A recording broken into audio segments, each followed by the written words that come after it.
Commissioner Blair. Here. Commissioner Harris. Here. Commissioner Cush. Present. Commissioner McAdoo. Here. Commissioner Reed. Here. Commissioner Stevens. Present. Thank you. Our first item is to approve the minutes from last month's meeting. Is there a motion on those?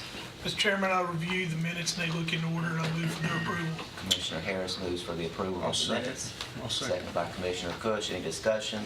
All in favor signify by saying aye. Aye. Any opposed? Motion carries. The next item is to fill a vacancy on the Public Building Authority. This is for the unexpired term of Steve Waldron, term to expire January 2020. And I believe that we do have an application for that. Mr. James Davis, is he in the audience? Yes, sir. Would you like to address the committee? Yes. Put my name, I'm a Rutherford County native, born and raised here in Murfreesboro. I've seen all the expansion and growth. I'm a small business owner. I'm a property owner. We do a sales, engineering for people in manufacturing. This one's actually a very large customer of ours. We do some assembly, no manufacturing per se. But the vacancy came open, and I'd like to give a little bit back to the community. I'm a big supporter of MTSU and their mechatronics program. I've worked real hard on that. Was the founder of the Manufacturing Leadership Council here in town, and I'd like to fill that vacancy. All right, thank you. Is there a motion? Motion to approve. Second. Commissioner Blair and Commissioner Cush, any discussion? All in favor signify by saying aye. Aye.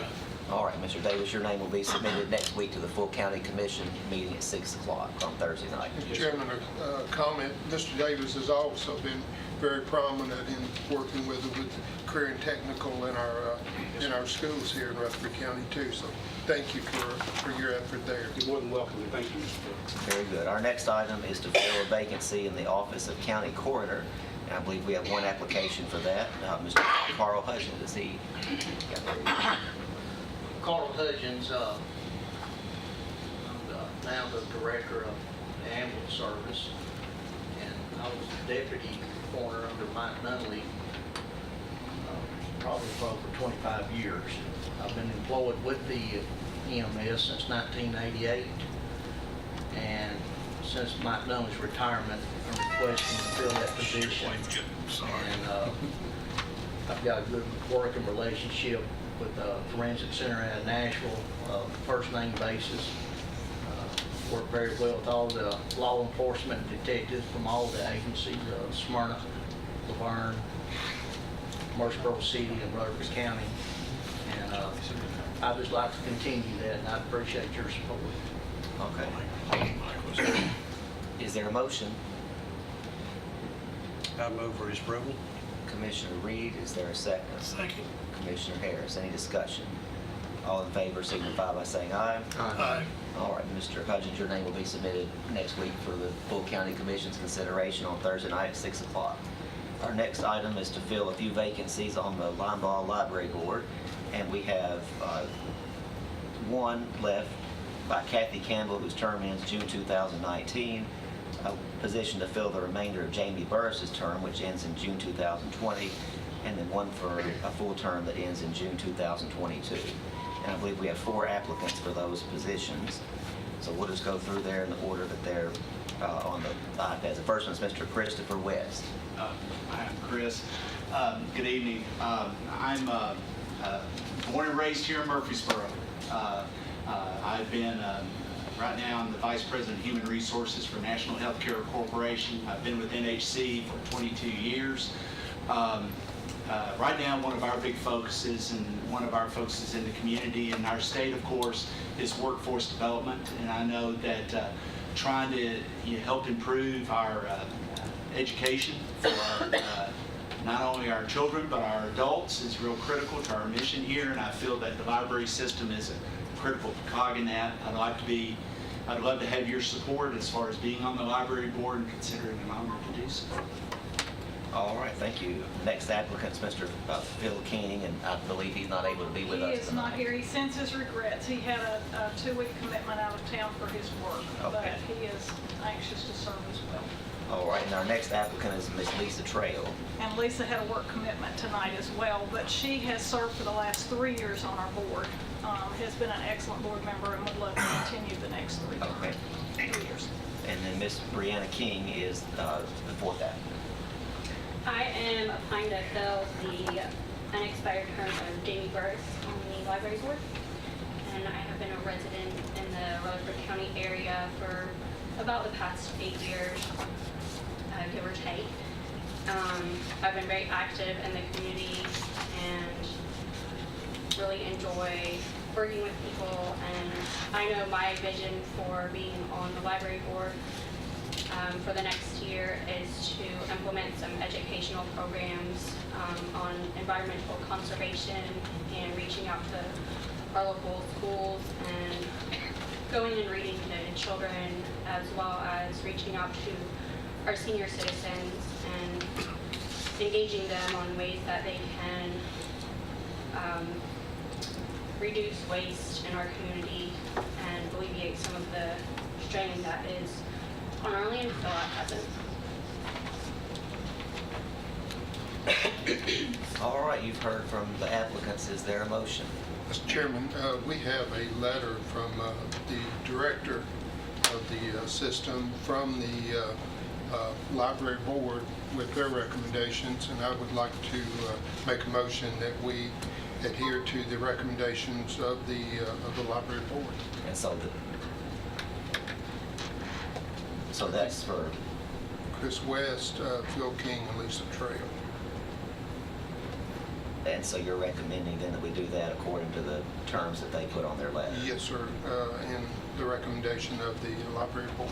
Okay, is there a second? Second. Commissioner Harris. Any discussion? Mr. Chairman, I'll have to abstain from the vote on this due to the fact that I do serve as a trustee of the foundation of the library system, but not of the board, but as a trustee of the foundation. And I feel like this could be a conflict. Okay, we'll be sure that's marked in the minutes. Rule 10. Okay, we've heard the motion in a second. Is there any discussion? All in favor of that motion signify by saying aye. Aye. Any opposed? Motion carries. The next item is to fill 2 vacancies on the Community Care Rutherford County Board. I believe we have a few applicants for those positions. And again, we'll call those in the order there on the iPads here. Frankie Johnson.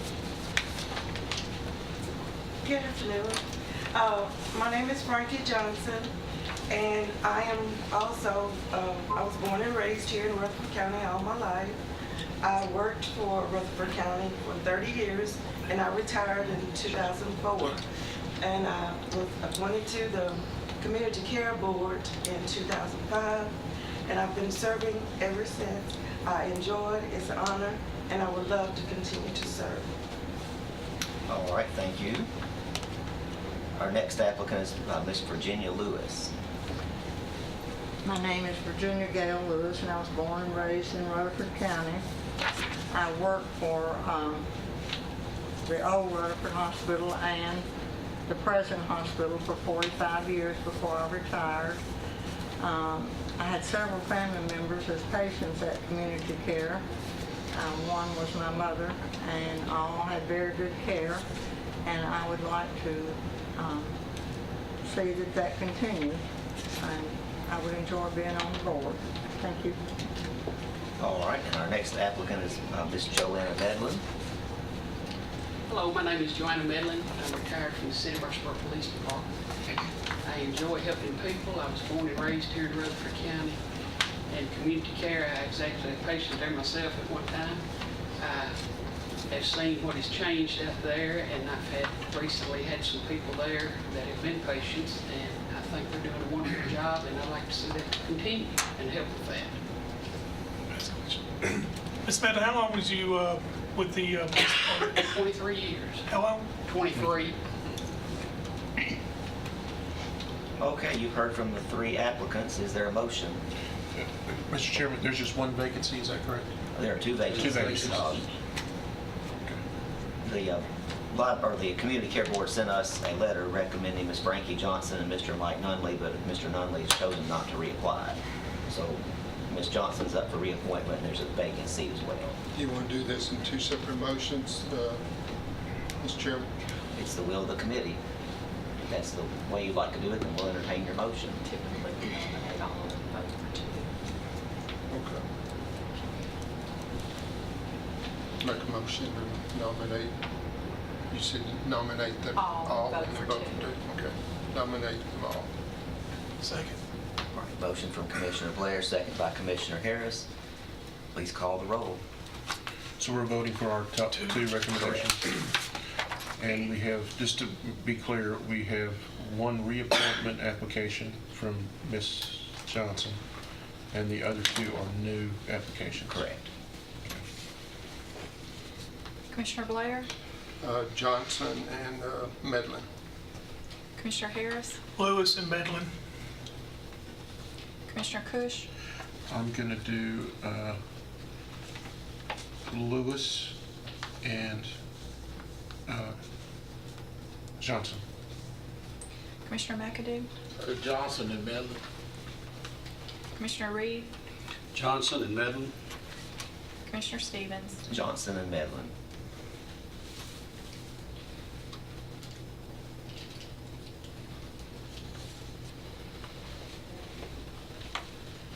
Five for Johnson, 5 for Medlin, and 2 for Lewis. Okay, Ms. Johnson and Ms. Medlin, your names will be submitted next week before the full county commission at 6 o'clock on Thursday night. We need to announce 2 vacancies on the Industrial Development Board and Health Education and Facilities Board. These are for the seats currently held by Bill Jones and Warren Russell. Item number 7 is ratification of the private act regarding the Human Resources Department. On your iPads, you'll find the law that was passed that does this. Mayor Ketchum, would you like to update us on this? Thank you, Mr. Chairman. Members, if you will recall, this committee and then sent it on to the full commission to take the position of human resources and put it under the umbrella of the mayor's office. And that was done by changing the private act. Now, when we passed the private act, it took 2/3 to pass that, which was passed by 2/3, sent it to the delegation in Nashville. Our delegation got it passed through the House respectively and the Senate as well. And so it's been signed. It's now public chapter. It's been signed, so it comes back for affirmation and ratification of the private act of that change. Is there a motion? Motion to accept. Second. All right, motion by Commissioner Kush, second by Commissioner Harris to forward this on to the full commission with a positive recommendation. Is there any more discussion on this? If not, all in favor signify by saying aye. Aye. Any opposed? Motion carries. Item number 8 on our agenda is employee complaints about the budget department. Of course, this all goes back to March or April, and this issue's been hanging out there too. I'm not sure if you all remember the proposal that I had after working with Josh McCreary for several days and many hours on coming up with a procedure for someone that would like to file a complaint or a grievance against the budget department. But basically our proposal was that if someone has a complaint about that department, since it is overseen directly by the commission and not by the mayor's office, that needs to be filed in a neutral location. And we had proposed that be filed with the county attorney's office, or that the employee would contact the attorney and make a phone or oral complaint if they didn't feel comfortable writing out a statement. And at that point, the attorney would notify the committee chair, the budget committee chair, of this issue, and they would take action if it was something that was minor, and then report back to the employee that the issue had been addressed. If it was something that needed further attention, then the budget committee chairman would put it on the next agenda and discuss it with the committee and take action as needed if it's something that rises to that level. And of course, anything that involves fraud, waste, or abuse should be reported immediately to the Tennessee Comptroller's Office. And back when I was working with Mr. McCreary on this, we wanted to be sure that it was very clear in our handbook on what an employee should do if they did have a complaint against that. So that was my recommendation then, after working with him on that, and I still believe that we need to move forward and update our handbook to include that in there.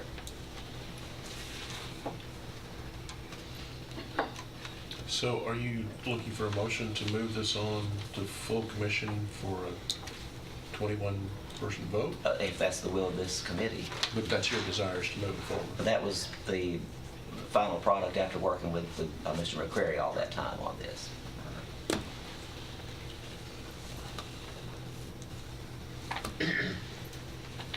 And the current condition is, refresh our memory, if there's a employee complaint about someone in budget. It says you're There's reporting to your really no- elected official or your department head. Yeah. And that leaves all kinds of questions Yeah. about who's your elected official and who's your department head. And Okay, so the terms are very vague at this point. correct. Yeah, It needs okay. to be very clear. Yeah, all right. I have no problem then making a motion to send this to full commission for recommendation. Commissioner Pete. Well, I don't want to interrupt. One thing I'd like to interject, and I think you're right on, if there's fraud involved, that needs to go straight to the comptroller's office. You know, we have an ethics committee, you know, that looks at things like this too. That's another option that we look at, but I want to know why we're trying to, or bypassing HR completely. I mean, I think if it's an employee complaint, you know, that's something that HR could definitely help us with. And I think, you know, just say an inter-office complaint like, well, I don't know, somebody dropped a pencil at the wrong time, but whatever the complaint might be, I think that, you know, one of the steps ought to be asking our HR director if there's, you know, something they could do to intervene and rectify, instead of going straight to our attorney and costing us more money, so. Well, I believe that would be included in his general $265,000 fee to accept the complaint. We just need a place where it can be file stamped or acknowledged. Well, that's why I say, you know, I think it needs to be routed on anything like that through HR. Well, I'd be fine with that too, but it needs to go straight to the budget committee chairman if there is a complaint, since that committee oversees the department. And I don't have a problem with that. I'm just saying that part of that step needs to be through HR. And it depends on what the complaint is. Like I said, if it's fraud, it'll go straight to the comptroller. But the mayor also needs to be, you know, involved in that. I don't think it's, you know, of course he oversees HR, but still, you know, we're throwing away a resource there if we're not involved in HR. And I think part of the reason that was included originally was that the HR department was under a steering committee at that time. So that's, you know, that issue's been worked out. If this passes at the commission next week by 2/3 vote, then that issue's out of there, and you didn't want somebody filing a complaint about the HR department with the HR department. So we wanted a neutral place where the employee could go. But I mean, I think that's a reasonable idea for them to file it with HR if it's a complaint about the budget office. Mr. Chairman, I'd like to second Commissioner Cush's motion and then have further discussion. So we have a motion and a second. So Commissioner Cush, was your motion then for the attorney, or? Well, I'm open to amending that to debate it next week, or at full commission to debate the will of the commission for going to HR or going to county attorney. I don't really have a strong opinion either way. Ms. Stevenson? The way the policy is written now is it does say human resources, the county attorney, your elected official, or the county mayor for those departments who speak with the county mayor. So, I mean, I understand you wanted to clarify who is the elected official it would go to, but in my mind, that would automatically be the chair of the budget committee in there. So, I mean, we can add some language, but that's how the policy is for everybody already, that if an employee has a concern, that they can voice it with HR, the county attorney, or the elected official. So it's really, what I'm hearing you say, it's really not a big change. It may be more of a clarification for an appointed official that it would go to the chair of their respective departments, and I think that would be okay to say, or their respective chair for their committee of them, if you wanted to add that. But I think the way it is now is pretty much what you're saying already. Does that sound like a simple fix? Just change that to the committee chair, or in this case, the budget chair? It just needs somewhere where it can go and be file stamped, acknowledged, and then sent to the proper place. Mr. Chairman, my perception would be to the attorney, which would include the mayor and human resources in the chair. So I would think that would be common sense for us, for all four of those leaders to be involved. So. Is it, Sonia, may I ask a question? Oh, sure. Is it necessary for all four of those people to timestamp them? No, sir. I would tell, what typically happens if we have a situation like this, and it's not common that something rises to this level, so I don't want to put out there in the public that we have all these issues, we don't, but if it happens, I can assure you that I will have already contacted the county attorney. Right. So my process would be, once the concern is filed with me, I would set up an appointment with the county attorney. We would sit down and discuss it, and then we would decide how we're going to investigate the complaint or the concern. It may not even be a complaint, it may be just a concern about an operational thing or whatever. So that is our normal process. So to eliminate, and then also the mayor would be included, especially if it's somebody that reports to him, but out of respect for the position and what may, happen in the county. The only thing that would be different is that we would be calling in the chair for that department, because it's not always, depending on what the concern is, the department head may not be included in that process. Ms. Nolan? Well, what I was going to say, the complaint could also come from, we think in this room, county, but my office also serves and handles the accounting for the books and records of the school system and the highway department. So I guess my thinking, when it said go to your department head or your elected official or whatever, that it's coming up, let's just say if it was a complaint coming from the school system, right, it should come up through their ranks, and then where would that school superintendent take that problem? So in this example, Spurlock then would have, as it's written today, Mr. Spurlock could say, I want to take it to HR, I want to take it to the county attorney, or I want to take it to the elected official over that. So that's still going to be the same language. He would still have that option to say, okay, I wanted to sit down and discuss this with whoever. So that really doesn't change. I guess that's what I'm saying, that depending on which branch of government's, board, if it was the highway department, where would they go? Where would they go? Where would they go? And it's still outlined there. It says blank, blank, or blank. It says HR director, county attorney, or. So each of them are or. They're not ands. It's not go to all. It's not go to HR, county mayor, county attorney, and elected official. It's HR, county attorney, county mayor, or elected official. That's how it's written. So it gives the person who is filing the concern options. Like, I may not feel comfortable going to Sonia, so I want to go to Nick, that type. If that makes sense. But if you had only one door to go through, instead of, okay, I've got to choose 3 doors, where do I go? But if you only have one place to go, would it be simpler? I guess I look at it, like Sonia said, it's wherever that person feels comfortable going to. I think it gives that person who may have a complaint options, that it will still get to wherever it needs to be. If it goes to Nick, Nick will be evaluating and may call in, depending on what the issue is, call in HR. Or call in the mayor. I'm trying to think of all the potential issues that might be. Just remind you that whoever gets a complaint of fraud, waste, and abuse, if it comes to anybody around this table, they're responsible for turning it into the comptroller's office. That's the simple one.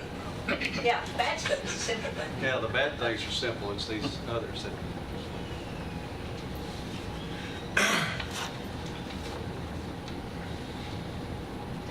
So Commissioner Cush, what's your motion? Yeah, no, let me ask this question. Is there a privacy issue amongst the complainant, if they choose to go to either of those four people? If they go to the county attorney's office, it could be protected as attorney-client privilege, I would think. If it's filed with HR or anywhere else, It could be it's- public record. It's a public record, so if somebody wants to get a copy of it, they could. Well, that's a horse of a different color. I think it protects the employee, or both employees, if it's filed with the attorney. Yeah.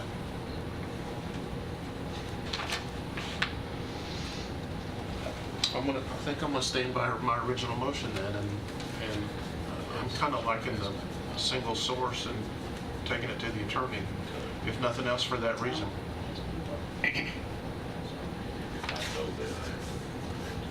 Your motion was to forward to the commission for a recommendation. Yeah, that was So my do you original want motion.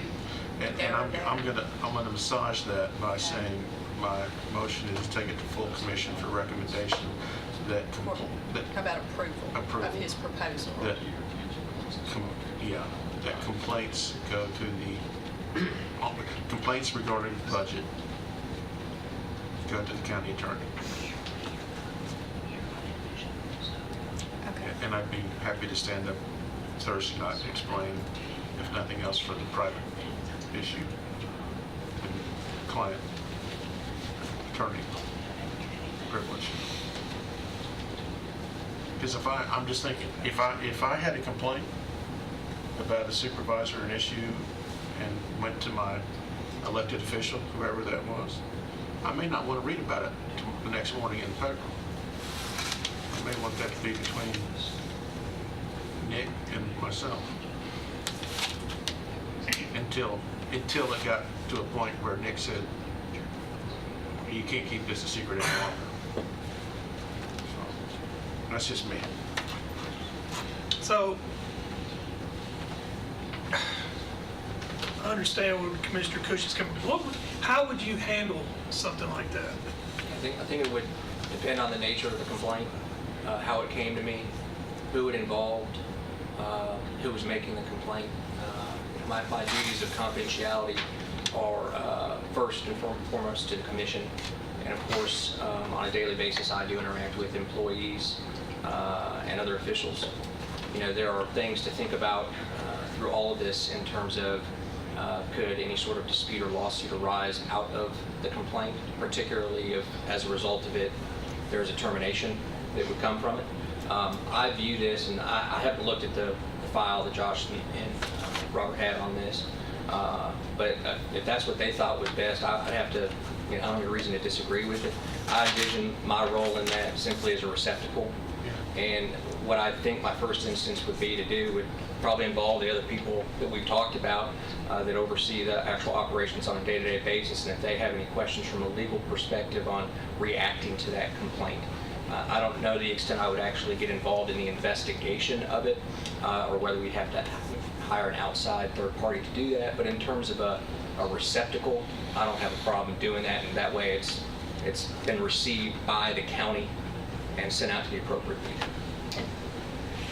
To your point about the investigation, that was one of the things that Josh always said, because if the county attorney's office investigates the concern, then that removes their ability to defend, because then that puts them as a witness. And so that's why the investigations were always conducted by HR, is because then they're not investigating and they're getting that information, and that way they're not serving as a witness, they're actually representing the county. So that's to his point.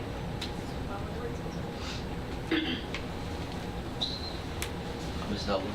Just a clarification that these are complaints about the budget finance director, right? Not the department, because I would like to think that if there was a complaint about an employee in my department, that You go to the head. it would come to Yeah. me. Yeah. That's the intent. Okay, I just want to make sure I'm That's what just we looking at think. the agenda item. Yeah. But this will also, if we go this way, it'll also be for discussion on next Thursday night. Correct, it would be an item for So steering. this could be And clarification. So is this for discussion at the commission, or do you want a resolution at the commission? I think we want a resolution. Commissioner Cush made the motion, so he says. I mean, I think we want to take it to a vote. Yeah. Commissioner McAdoo, did you have a question, or were you, I don't know if you're raising your hand or what? Was there any more discussion on this motion? There being none, all in favor signify by saying aye. Aye. Any opposed? Opposed.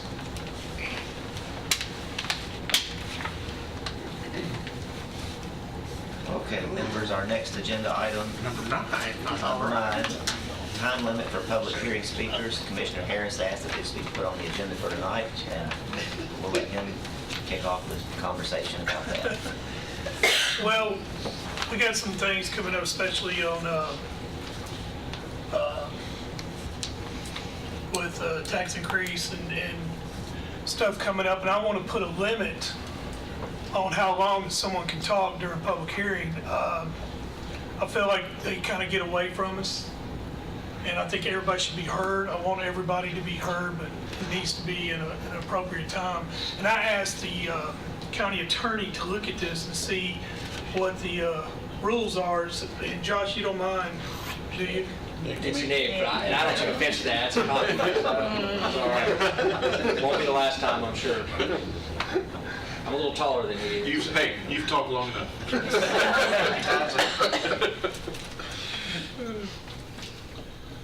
Go right ahead, Nick. Sure.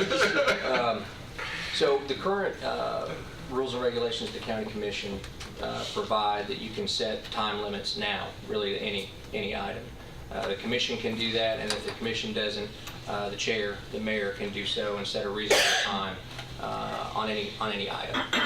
I looked into the law on whether you could have a standing rule as to limiting time in a public hearing, specifically with regard to zoning requests. I didn't find anything else that would be different than other types of requests, but in my research there's nothing per se improper or illegal about setting a time limit. Although, as the commission well knows, people can get sued all the time for anything. I think what matters is that it be a reasonable restriction if you're going to impose some sort of standing rule. That's, of course, open to interpretation. And in the end, if there is a lawsuit filed, I said that having a restriction like that is not per se illegal. The court would look at the totality of the circumstances on everything that went on at the meeting, and in essence, what your obligation to do in a public hearing is to make sure that there is an actual forum where people can be heard. And if that has occurred, and assuming there are no other strange irregularities in a meeting, then there shouldn't be any arbitrary or capricious action or allegation that would be sustained. But whether you want that standing rule or not, that's a policy decision for you all to make. As of right now, at the beginning of any meeting or at the beginning of any particular item that's taken up, the commission can move to set a reasonable time limit on speakers and can, by motion, extend that.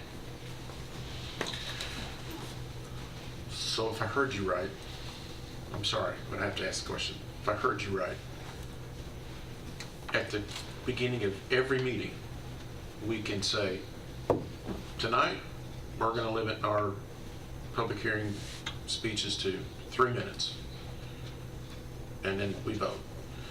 And a month later, we can say, tonight we're going to limit it to 4 minutes. Is that what you're saying? The way the rules are currently written, yes. Okay.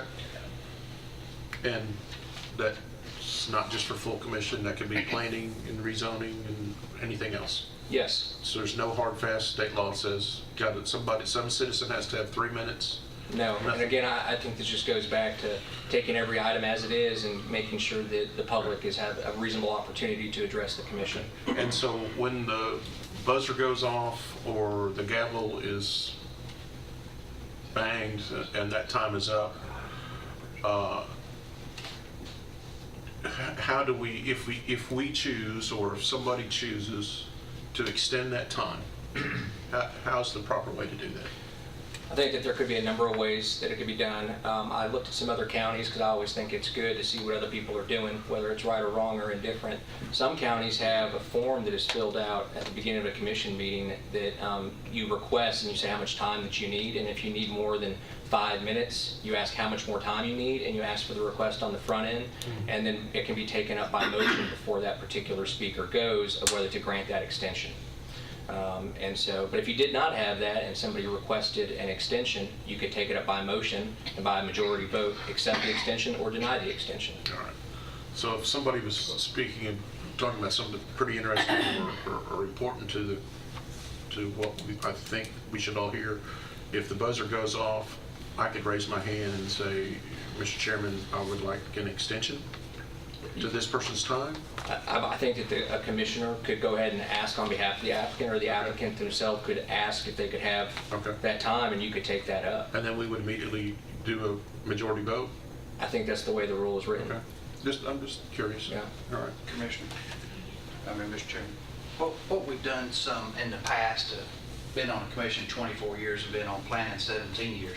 Chairman of each committee, this committee, whatever that you're hearing, can set those rules like the county attorney was mentioning. But like one, for instance, like we did the Bible Park that was really big, or a changing of, a zoning or something that was really big or something like that, then that chairman said, okay, at the beginning, throw the rules of the ball game out there. You're allowed 3 minutes to speak.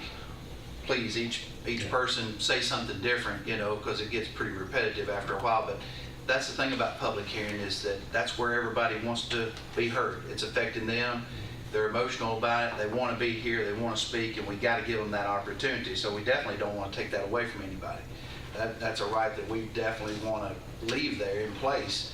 But then you can put limitations on it. If you didn't get out what you wanted to say in 3 minutes, after everybody's had a chance to speak, if there's something else that you wanted to add, you're allowed to come back up and say again, or you can sign up. But you can do 5 minutes, you can do 3 minutes or whatever, but you're allowing them to get it all out.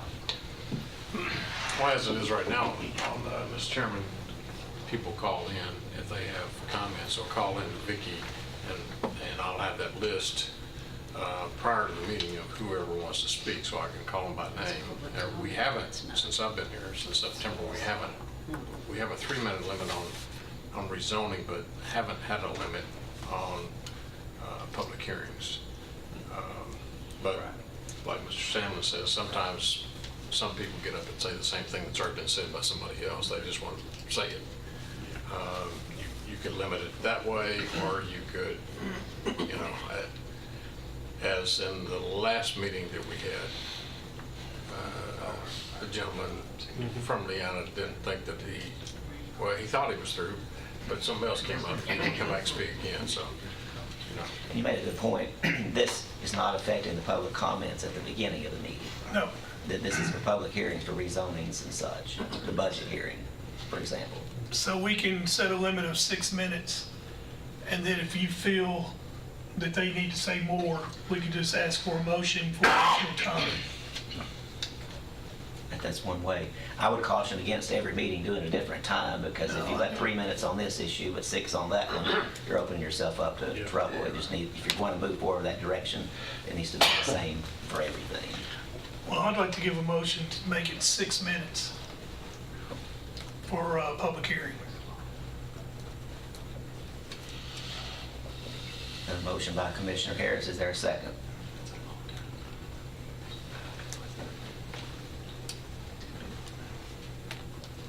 Is there a second? Motion dies for lack of a second. Is there any other motion on this topic? Commissioner Blair. How big an issue has this been over the last couple of years, as far as the time?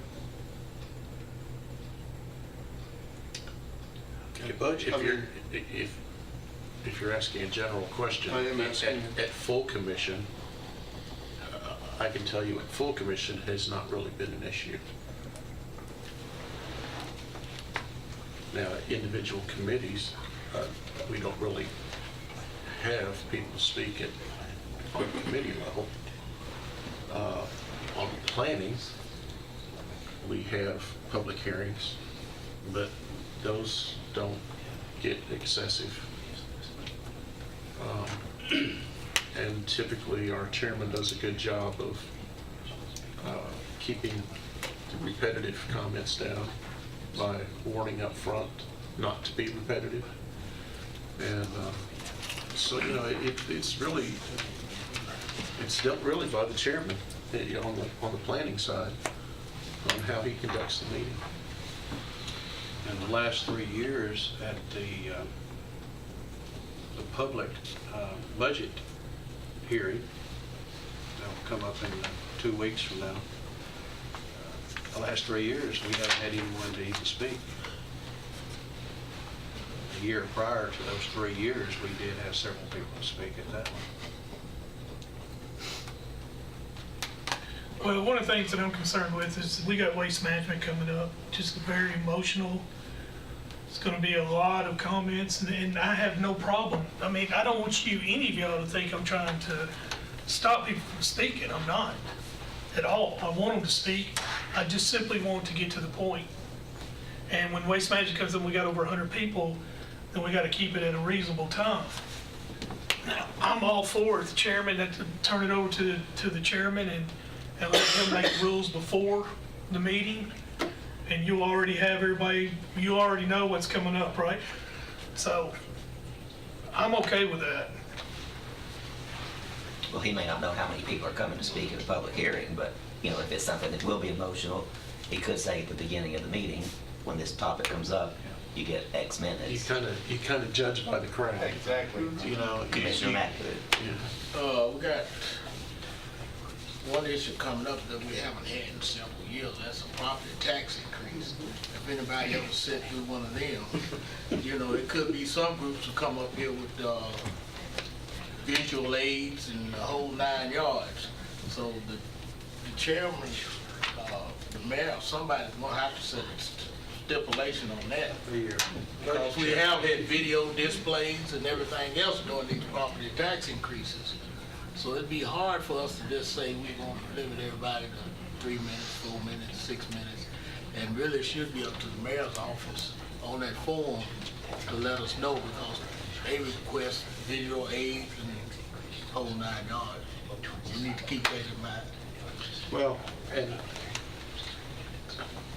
the bottom line too is some of these subjects that, come up once or twice a year that are controversial, people have a right to speak.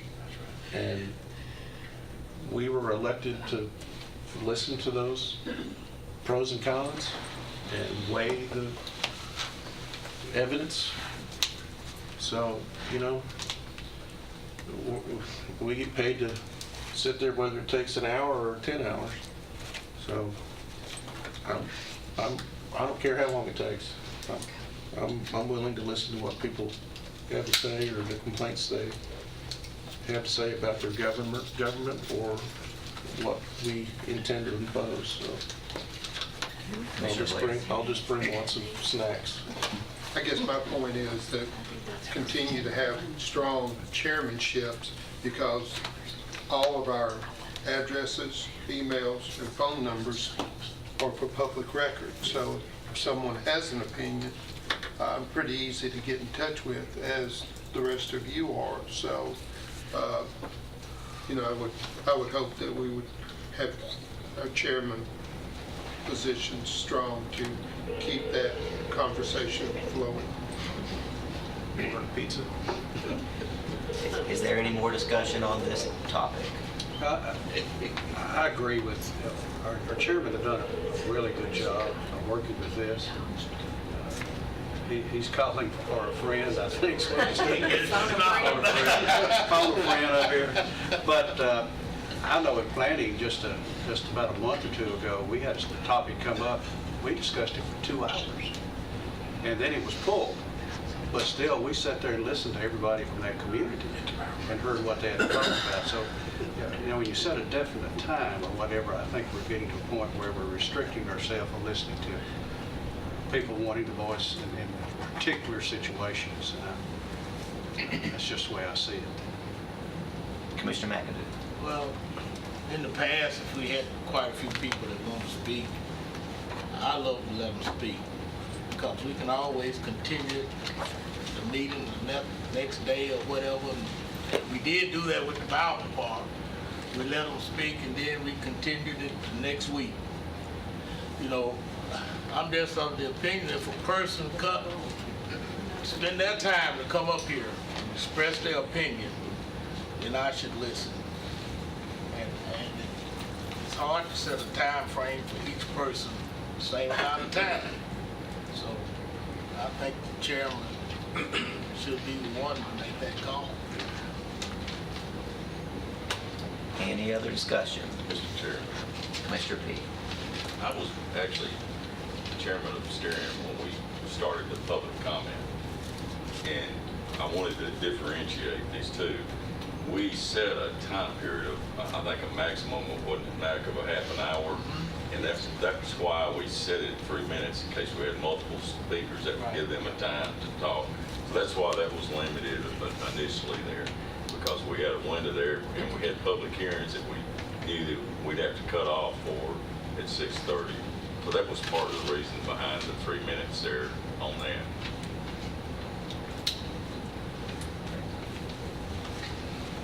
All right, if there's no more discussion on that, then we'll move to the next agenda item, which this one and the next one kind of go together. It's all meshed, but we'll start with number 10, and that's for our Historical Review Board and Historical Zoning Commission discussion.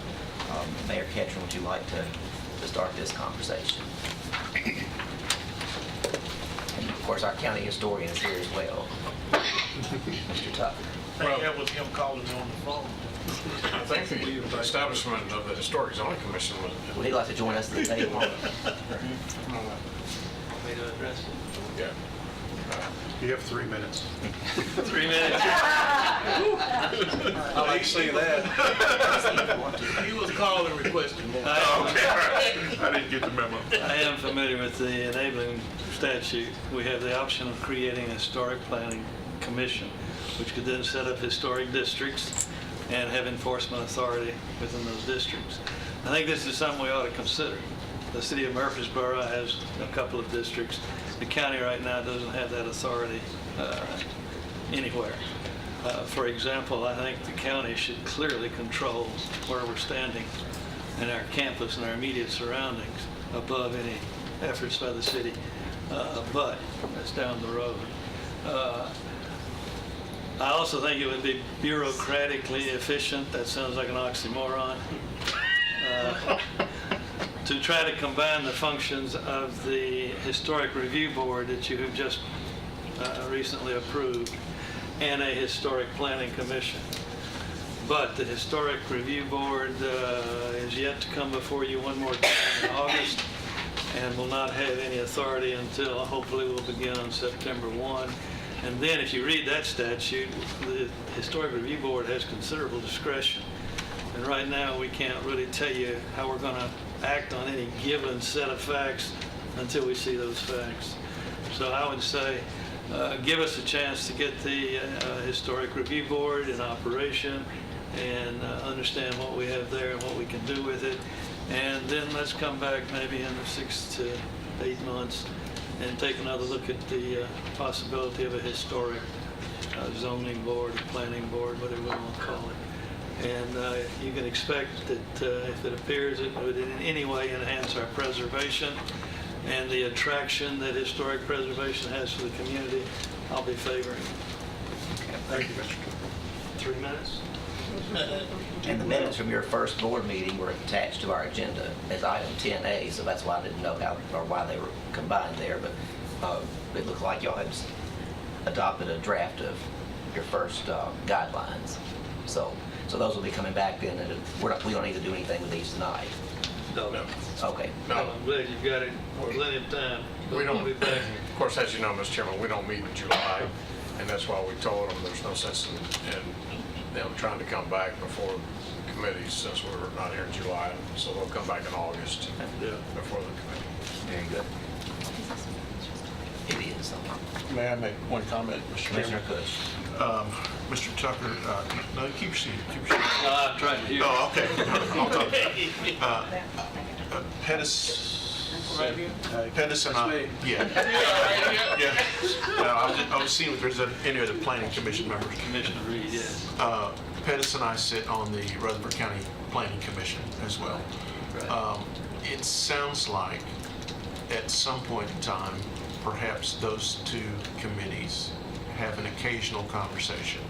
The Historic Preservation Committee and Planning Commission, just to make sure that we never bump heads in terms of what you deem as historical and what some developer might want to come next door or encroach an idea for development. So our groups need to be on the same page.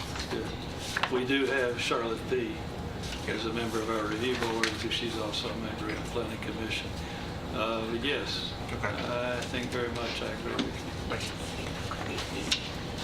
And the next agenda item kind of goes hand in hand with that, which is designating the courthouse as a historic zone. But I believe we have to have the Historic Zoning Commission set up first. I was hoping this would be a somewhat simple process, but the more I've looked at it, the more confused and more moving parts there are. But I do think it's something we need to look forward to doing in the future, and maybe 6 months from now we can bring it back up for discussion after everybody's had plenty of time to study it and come up with how all the moving parts need to work together best. So is there any more discussion on either of those two items tonight? If not, then we'll move to the next agenda item, which is our litigation list. That's there for your review. If anybody has any questions about that, feel free to ask those now. Nick, how have you done? How many strike-throughs have you done in the last? We don't have any pause cases for the last month. So Okay, that's no good. dog bites or anything like that? We resolved one this past month. It's been basically resolved for a couple months. I've just taken that one off. Rutherford County was just named as a party. There were no allegations against Rutherford County, primarily involved the school board, so that's been taken off. And as you'll see in there, 2 of the cases I've recently filed motions to dismiss on. We'll wait, those are pending. We're waiting on the results of those. Okay. But the list keeps getting smaller. We hope. As of right now, yes. Didn't add any more since last month. Any other questions for Nick? All right, thank you. And our final agenda item tonight is from Budget Committee. They sent us a request to consider the wisdom and the possibility of increasing the wheel tax as opposed to increasing property tax. And I believe if you look on your iPad, you'll find a breakdown of some numbers about what $5 and increments of $5 would produce in revenue from wheel tax versus how much you would get from property tax. So Ms. Nolan, would you like to come to the table? And I do. I was not at the Budget Committee meeting, so I cannot report to you exactly what the reasoning was for bringing this to steering, but I'm sure there's a really good reason, and we would like to fully consider it. Well, we So, got the budget chairman back there. Mr. Keith here too, would you like to come forward? Not really. He's gonna send me something, and he's here, I'd like to know why he's sending it. I think when Commissioner, Mr. Chairman, when Commissioner Johnson made the motion to go with 20 cents as a starting point, because it's very fluid, but that was the starting point. And then Commissioner Pearson said, well, he lives in the rural area. I want to know where Mr. Johnson lived, and he told him he lived in suburbia, Casey Lane. And he said, well, many of my constituents in the Las Casas area have farms. So he said a lot of his people would rather pay an increase in wheel tax than pay 20 cents on property tax. So that was the genesis of this, and that ended up coming here. Am I correct, Mr. Chairman? You are, and part of the discussion also was, we looked at, we actually did increase the wheel tax several years ago, and that initially came out of steering. And we wanted to make sure that y'all were aware of it as a committee. And I think, as the mayor said, you know, we've got a starting point here that we're going to talk about. And we had to have something for publication, and that's basically where Commissioner Johnson's motion came from. But why we sent it here is we wanted y'all to be aware for this to actually be, for us to actually be able to increase the wheel tax. There's, I think, 3 ways that it can be done. We discussed the other night. One of them was, and I'll let you do that. I'll let you do that. But yeah, go ahead and please tell them. Okay, so, oh, you've done it? It's not I both. think a lot of people are thinking we're going to increase property taxes and wheel tax. Right. That's a good Let point. me just say for the record, it did not come out of budget, as some people are saying around town, that we're going to increase both property tax and wheel tax. It's Equivalent of 20 cents. equivalent of 20 cents. So some people are thinking we're going to do both. That was not the intent to send here. I think the question Commissioner Piercy had was, is there an alternative to the property tax? Which kind of started us discussion on, well, the other option is wheel tax. And really, the question I had is, we talked about 20 cents, but is it all 20 cents? Is it even going to be 20 cents? Is there a combination? Do you do one or the other, or do you do a little bit of both? That's all. For me, that's all the kind of discussion. But getting back to the wheel tax, there are 3 ways to increase it. And it's under TCA 5-8-102. Okay, so the first way is by passage of a resolution by a 2/3 vote of the county legislative body at 2 consecutive regular county legislative body meetings.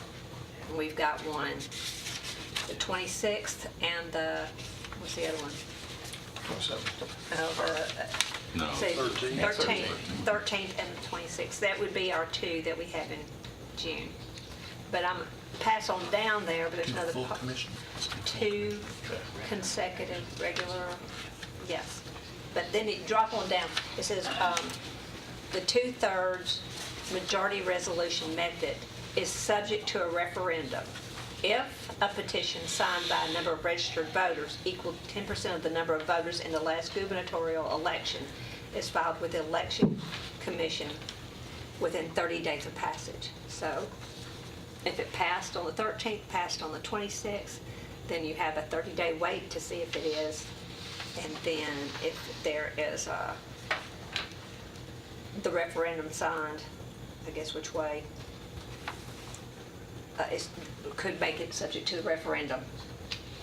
Okay, so that's the first way. Number 2, by passage of a resolution by the county legislative body by a regular majority with approval and referendum provided for in the resolution.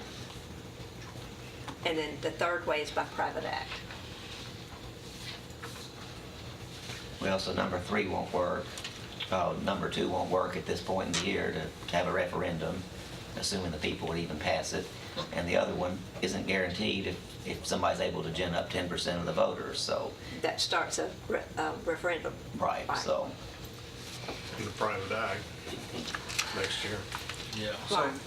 So basically, this has come to us in steering as a form of following the process of us making the recommendation to budget for y'all to consider or discuss within your discussions about maybe using it as far as working with our tax problem there, or coming up with a way of working with the amount of taxes. It's an option. So all you're would be looking from this committee is whether or not we pass it on to you. So in other words, are we playing basketball? Are we going to throw it back? Is that what you're looking at? I think that was the idea. I mean, my takeaway is to give this committee a bite at the apple and kind of a, well, thank you. What do you think about it kind of thing. Well, I heard the statement from, you said, Commissioner Piercy said that in his area, being a rural area, that they'd rather have a wheel tax.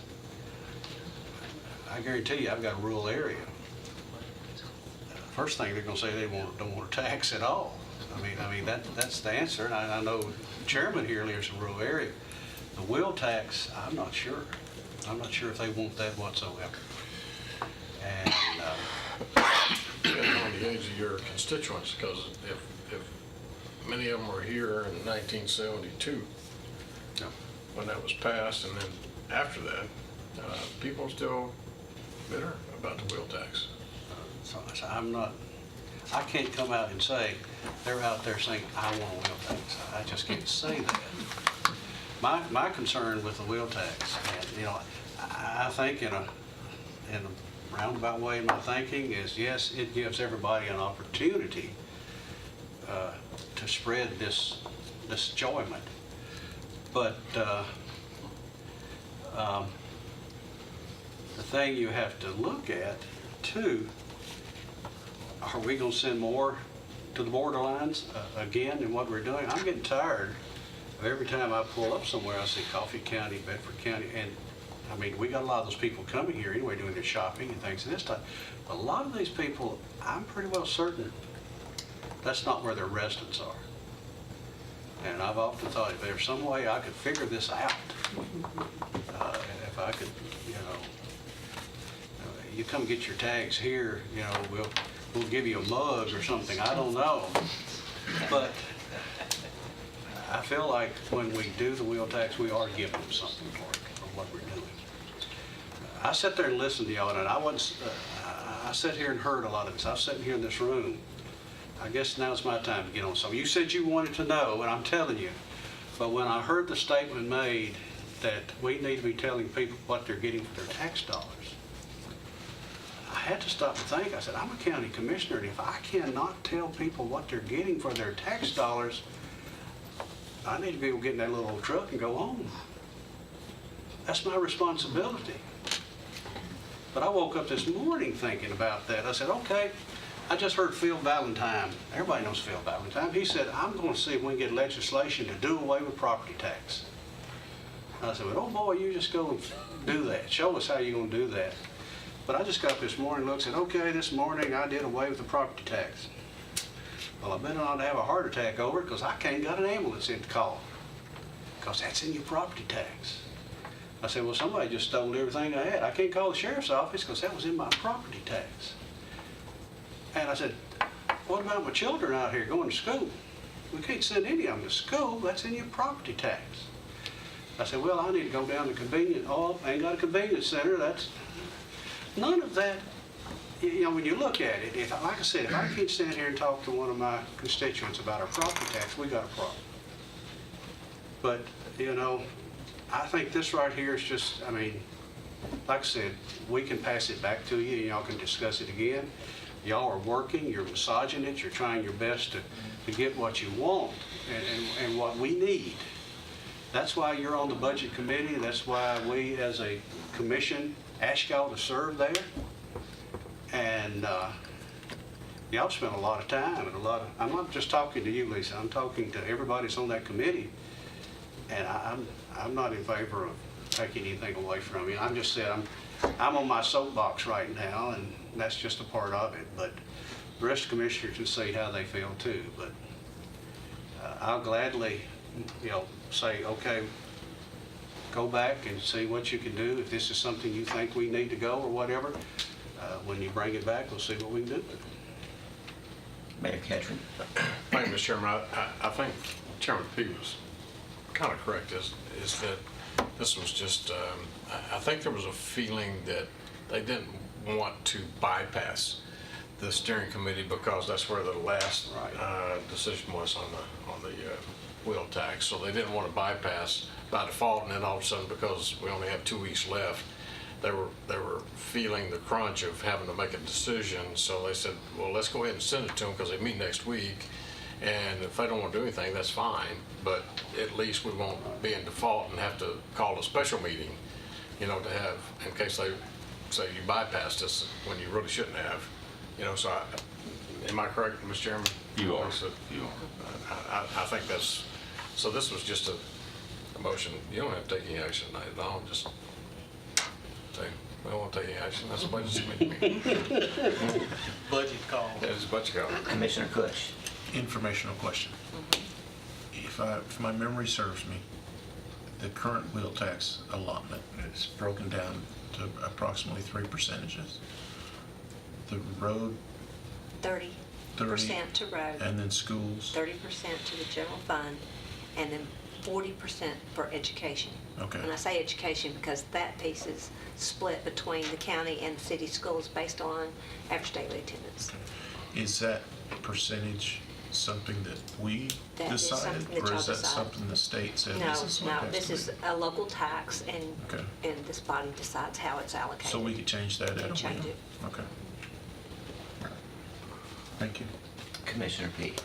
One thing that I hope that the discussion about the wheel tax has brought out is how limited we are as commissioners on raising revenues.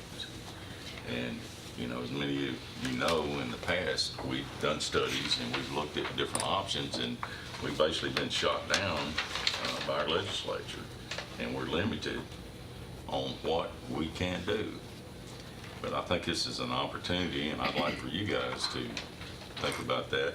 Of course, budget will be thinking about it too, but, you know, my constituents are asking me, well, what else is out there? And basically what they're gonna have to do is get to their state legislators and say, hey, we need some help here. Because me saying it hadn't done any good yet, but that's something that we've got to look at, because I don't like to just have this one tool or two tools that we can look at, you know, as far as raising revenues here. And I want something that's going to be fair. Mayor Ketchum. Thank you, Mr. Chairman. I'll let you know, probably if you don't, I'm sure you'll get to know him. Charlie Curtis. Charlie Curtis, I started with in the House, and one of the smartest guys. I carried a lot of legislation with him, but now he's retired. He's from White County. He used to be the county mayor up in White County.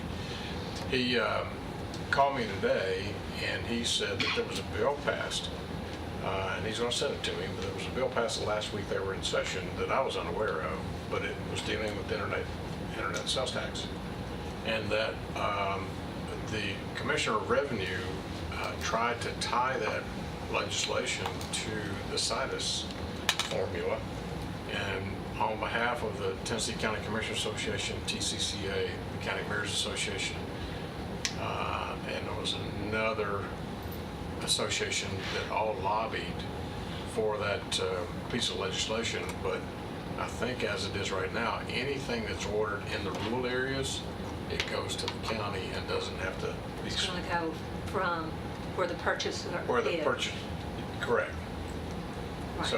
So if you're in Rockville and you order something, then that's going to be considered coming back to the county, and doesn't have to be split. That's good. So that's huge. That's going to be real big for us. I thought that it actually passed a couple of years ago and just never was enacted. But Streamlined sales tax, that's what I remember that hearing. was streamlined sales tax. Yeah, so that's encouraging. Sure. You know, we'll get some revenue this next year. Is there any more discussion on the wheel tax? Is there any other business? There being none, we'll adjourn the meeting.